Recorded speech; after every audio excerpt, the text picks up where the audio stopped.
we've enjoyed it very much. Been here nearly 3 weeks. The people, the culture, the friendliness of everybody has been fantastic. We travelled before through Central America on a motorbike and we saw poverty, but we were surprised at the level of poverty. And also, unfortunately, the violence from the gangs, but the country and the people are fantastic. Everybody's been very helpful and we've thoroughly enjoyed it.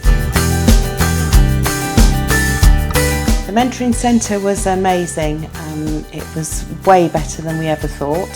It was really good to be able to see the computers in action that have been donated by the Hazel Trust and seeing the children working on them. And it even helped our Spanish because there was some English and Spanish on there. So that was really great.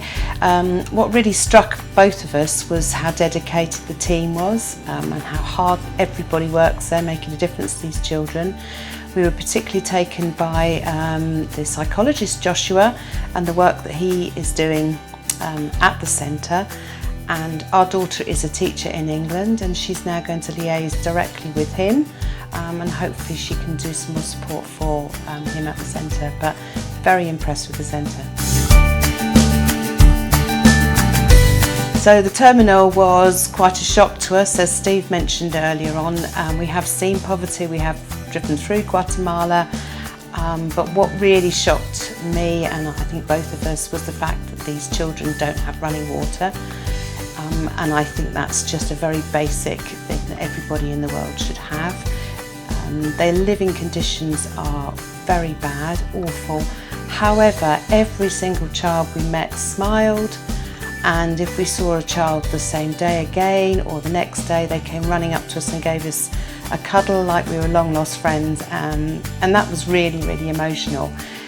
So for me, I think it's the priority of helping people in the terminal is running water. Yeah, and I think you're going to add to that. Yeah, just the cramped conditions that everyone lives in.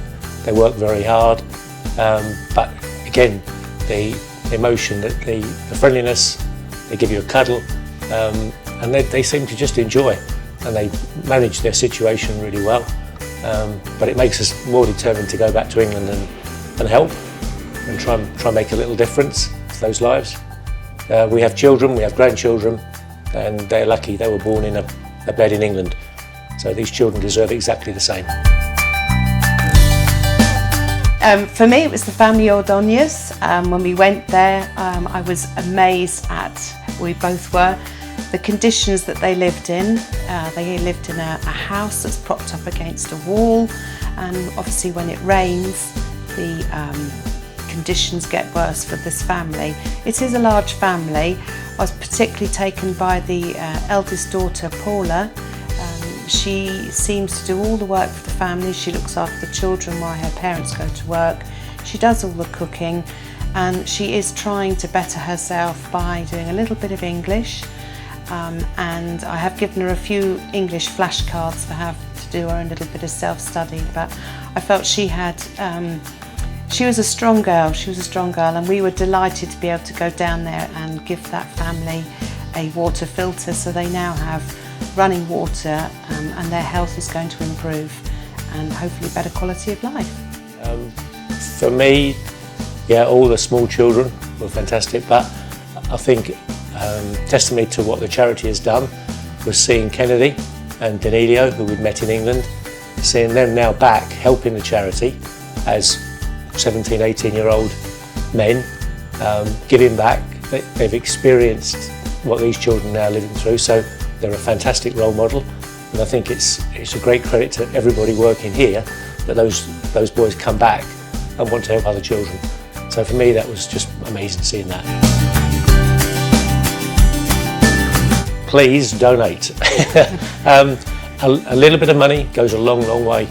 So we're looking to set up a campaign to ask people just to donate £2 a month, sorry, £2 a month, $3 a month, because that will, after 12 months, that will buy a water filter.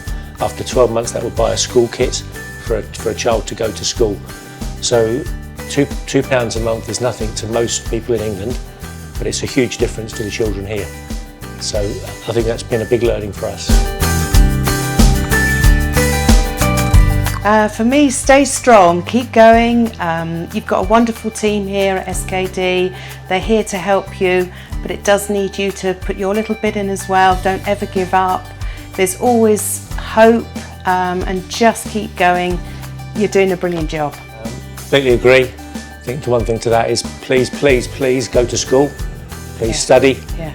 Listen to all of your friends here at Street Kids Direct.